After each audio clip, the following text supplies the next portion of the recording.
March 8, 2014, during the annexation of Crimea, you were addressing the Federation Council and you said, Kyiv is the mother of all Russian cities. Here I haven't made up anything. Historically, this is how it was said. Originally, the Russian state was formed from several centers. The first capital, according to history, was in Novgorod in the northwest.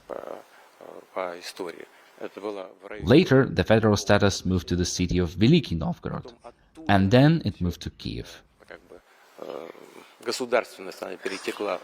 This was ancient Rus.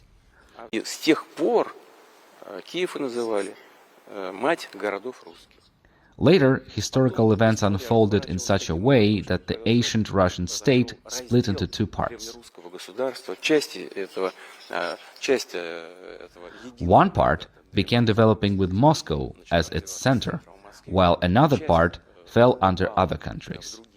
For instance, the part with Kyiv, along with some other lands, these parts first formed a state with Lithuania, subsequently merged with Poland, forming the Polish-Lithuanian Commonwealth. Thus, this part of the ancient Russian state ended up in Poland, and by the 17th century, it sought to return back to Russia. The fact that, you're mentioning the history, and it brings me to what I did when the conflict was underway.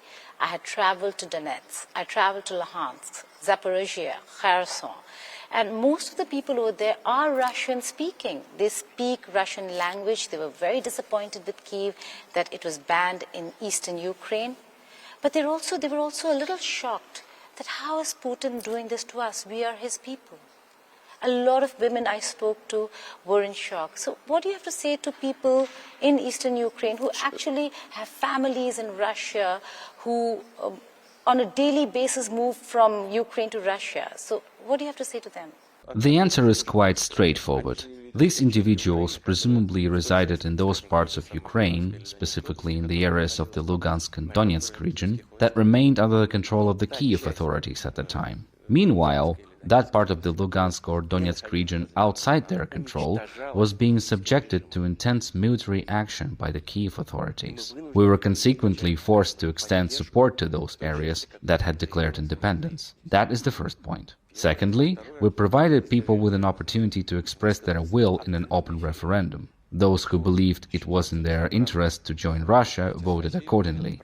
Those who did not were free to leave unhindered for other parts of the Ukrainian state.